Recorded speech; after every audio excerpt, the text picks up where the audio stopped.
வணக்கம். All in one zone devotional சேனலுக்கு உங்களை அன்புடன் வரவேற்கிறேன்.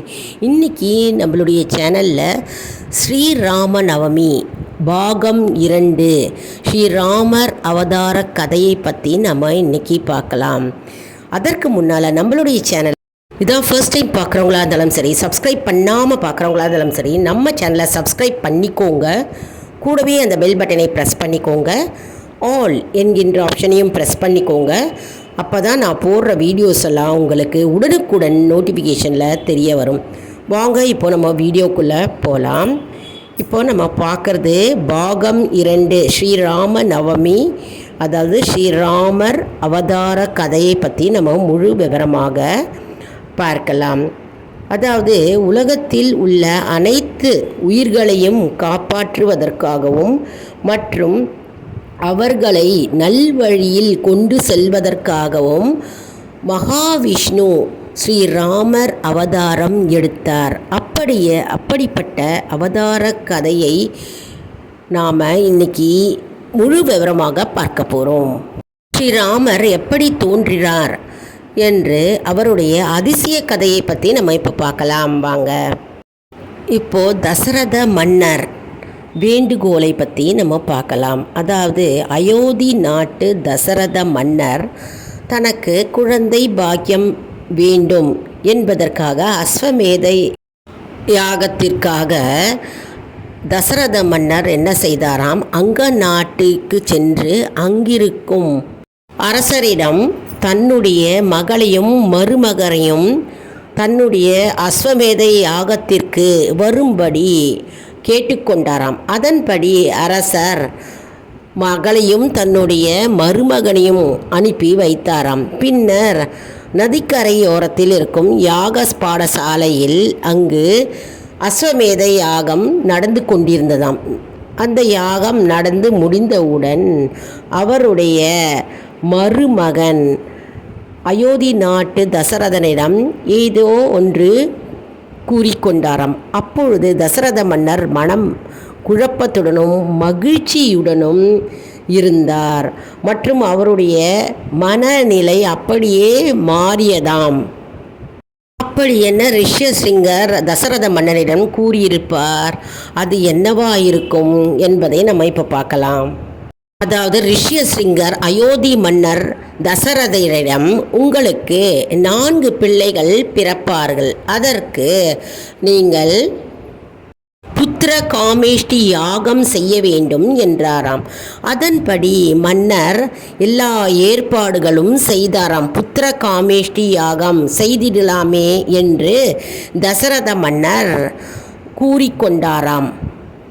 பின்னர் தசரத மன்னர் எல்லா ஏற்பாடுகளும் செய்து புத்திர காமேஷ்டி யாகத்தை ஏற்பாடு செய்தாராம். அப்பொழுது அந்த தீயிலிருந்து ஒரு உருவம் தோன்றியதாம். கருத்த மேனியுடன் சிகப்பு உடலுடன் ஒரு கையில் ஒரு கிண்ணத்தை ஏந்தியவாறு அந்த உருவம் தோன்றியதாம். அந்த கிண்ணத்தில் பாயசம் இருந்ததாம். உடனே ரிஷ்யசிங்கர் அந்த கிண்ணத்தில் இருக்கும் பாயசத்தை எடுத்து அயோத்தி மன்னர் தசரதரிடம் கொடுத்து, உங்களுடைய மனைவியரிடம் கொடுங்கள், இதை குடிக்கச் சொல்லுங்கள் என்று கூறினாராம். அந்த பாயாசத்தை எடுத்து 4 பங்காக பிரிக்க சொன்னாராம். 4 பங்காக பிரித்தவுடன் ஒரு பங்கு கௌசல்யாவுக்கும், அடுத்த பங்கு கைகேயிக்கும், அடுத்த 2 பங்கு சுமித்திரைக்கும் கொடுத்து குடிக்க சொன்னாராம். அதன்படி ஒரு பங்குனி மாதத்தில் சுக்லபக்ஷ புனர்பூச நட்சத்திரத்தன்று வியாழனும் சந்திரனும் சேரக்கூடிய நன்னாளில் கடகராசியில் சஞ்சரிக்கும் சுபமுகூர்த்த வேளையில் கௌசல்யாவின் மகனாக ஸ்ரீராமர் பிறந்தார். இதனாலே மற்ற மாதத்தில் வருகின்ற நவமியின் காட்டிலும் பங்குனி மாதத்தில் வருகின்ற நவமியே ஸ்ரீராம நவமி என்று மிகுந்த சிறப்பாக கொண்டாடப்படுகிறது. அடுத்த 2ஆம் பாகத்தை உண்ட கைகேயிக்கு பரதன் பிறந்தார். அதாவது 2ஆம் பாகமான பாயசத்தை கைகேயி உண்டதால் பரதன் பிறந்தார். மேலும் அடுத்த 2ஆம் பாகத்தையும் குடித்த சுமித்ரைக்கு பரதனும் சத்ருகனும் மகனாக பிறந்தார். பின்னர் அயோத்தி மன்னர் தசரதன் மிகுந்த மகிழ்ச்சி கொண்டு தனக்கு 4 மகன்கள் பிறந்ததை ஒட்டி ஊர் மக்கள் அனைவருக்கும் பொன்னும் பொருளும் பொற்காசும் வாரி வழங்கினாராம். மேலும் அயோத்தி நகரமே மிகுந்த கோலாகலமாக மிகுந்த மகிழ்ச்சியுடனும் மற்றும் திருவிழா கோலம் கொண்டதாம். தசரத மன்னர் அவருக்கு நேரும் அபாயத்தை பற்றி அவருக்கு எதுவும் தெரியாமல் அவர் மிகுந்த சந்தோஷத்துடன் மகிழ்ச்சியுடன் திளைத்தாராம்.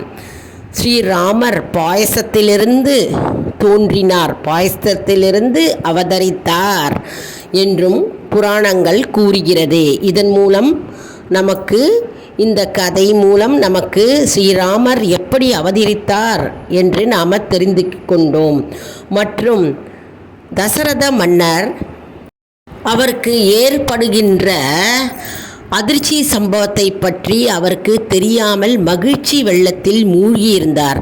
அவருக்கு அப்படி என்னதான் அதிர்ச்சி சம்பவம் ஏற்பட்டது அப்படின்றத நம்ம அடுத்த பாகத்தில், அதாவது பார்ட் 3ல் நம்ம பார்க்கலாம்.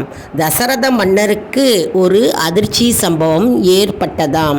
அது என்ன அதிர்ச்சி சம்பவம் அப்படின்னு நம்ம அடுத்த பாகத்தில் நம்ம பார்க்கலாம். இன்றைக்கி நாம் ஸ்ரீராமர் எப்படி தோன்றினார், எப்படி அவதரித்தார், அதாவது பாயசத்திலிருந்து அவதரித்தார் என்று நாம் தெரிந்து கொண்டோம்.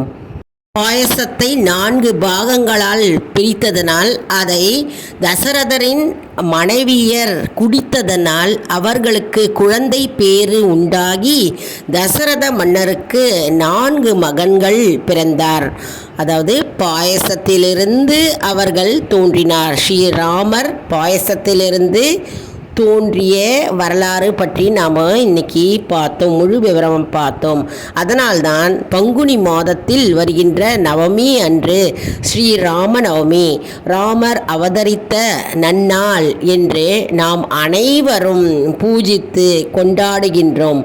மிகவும் சிறப்பு வாய்ந்த நாளாக நாம் அனைவரும் கொண்டாடுகின்றோம். அதாவது வருகின்ற 6ஆம் தேதி, ஏப்ரல் 6ஆம் தேதி ஞாயிற்றுக்கிழமை அன்று ஸ்ரீராம நவமி வருகிறது. சிலர் வீடுகளில் ஸ்ரீராமருக்கு பூஜை செய்வார்கள். அதனால் நாம் ஸ்ரீராமர் படம், பட்டாபிஷேகம் படம் இருந்தால் சந்தன குங்குமம் வைத்து மாலை அணிவித்து, துளசியால் மாலை அணிவித்து நாம் ராம ராம ராம ராம ராம ராம என்று 108 முறை மனதார நாம் அர்ச்சனை செய்து பூக்களை எடுத்து அவருடைய பாதத்தில் போடணும். இப்படி நாம் செய்தால் நம்முடைய பாவங்கள் நீங்கும். மற்றும் நாம் நெய்வேத்தியமாக நீர்மோர் மற்றும் பானகம் மற்றும் கோசுமல்லி, பயத்தம்பருப்பு கோசுமல்லி வைத்து நாம் நெய்வேத்தியமாக ஸ்ரீராமருக்கு படைக்கலாம். மிகவும் அற்புதமான நாள்ங்க. அன்றைய தினம் நாம் மறந்துவிடக்கூடாது. மாலையிலோ அல்லது காலையிலோ நாம் கோவிலுக்கு சென்று நாம் ஸ்ரீராமரை தரிசிக்கலாம், ஸ்ரீ ஆஞ்சநேயரை தரிசிக்கலாம். ஸ்ரீராமர் துதிகள் மற்றும் ஸ்ரீராமர் பாடல் நம்ம பாடலாம். மற்றும் ராமருடைய 108 போற்றிகளும் நாம் சொல்லி நாம் வழிபடலாம். அன்றைய தினம் நாம் விரதம் இருந்தும் நாம் ஸ்ரீராமரை வழிபடலாம். மிகவும் முக்கியமான அற்புதமான நாள்ங்க ஸ்ரீராம நவமி. ஸ்ரீராமர் அவதரித்த நன்னாளாகும். ராமரை நினைத்து வேண்டி பூஜை செய்தால் வாழ்க்கையில் என்னென்ன தடைகள் இருக்கிறதோ அனைத்தும் நீங்கிவிடும் என்பது நம்பிக்கை. அன்றைய தினம் நாம் ராம ராம ராம என்று சொல்லலாம். ஸ்ரீராம ஜெயம் ஸ்ரீராம ஜெயம் ஸ்ரீராம ஜெயம் என்று சொல்லலாம். ஸ்ரீராம ஜெயத்தை நாம் ஒரு நோட் புக்கில் 108 முறை எழுதியும் நாம் அந்த நோட் புக்கை கோவிலில் போய் சமர்ப்பிக்கலாம். அப்படியும் நாம் செய்யலாம். அதாவது முழு மனதுடனும் நம்பிக்கையுடனும் இறை பக்தியுடனும் எந்த செயலை நாம் செய்தாலும் எந்த மந்திரத்தை நாம் உச்சரித்தாலும் அதற்கு பலன் ஏராளம் மற்றும் இரட்டிப்பாகும் என்பது நம்பிக்கை. அதாவது ஸ்ரீராமா ஸ்ரீராமா ஸ்ரீராமா என்றாலே நமக்கு புண்ணியம் கிட்டும் மற்றும் அவர் ஓடோடி வருவார் நம்மை காப்பாற்றுவதற்காக. மற்றும் குழந்தையின்மை மற்றும் திருமண தடைகள் அனைத்தும் நீங்கும். வாழ்க்கையில் இருக்கும் அனைத்து கஷ்டங்களும் பனி போல் விலகும் என்பது நம்பிக்கை. என்ன அன்பர்களே, இந்த வீடியோ உங்களுக்கு மிகவும் பயனுள்ளதாக இருக்கும் என்று நான் நம்புகிறேன்.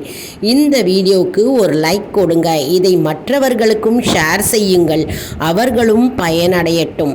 மேலும் ஆல் இன் ஒன் ஜோன் அன்பர்களுக்கு ஒரு அன்பான வேண்டுகோள். நம்முடைய கம்யூனிட்டி போஸ்டில் கேள்வி பதில் நேரம் வருங்க. அந்த கேள்விகளுக்கு பதில் தாங்க. இது நமக்கு ஒரு ஊக்கமாகவே அமையும். இது சப்ஸ்கிரைப் செய்தவர்களுக்கு மட்டுமே தெரிய வரும். அதனால் நம்முடைய சேனலை மறக்காமல் சப்ஸ்கிரைப் செய்து கொள்ளுங்கள். அடுத்த வீடியோவில் வேறொரு தலைப்புடன் உங்களை வந்து சந்திக்கிறேன். நன்றி, வணக்கம்.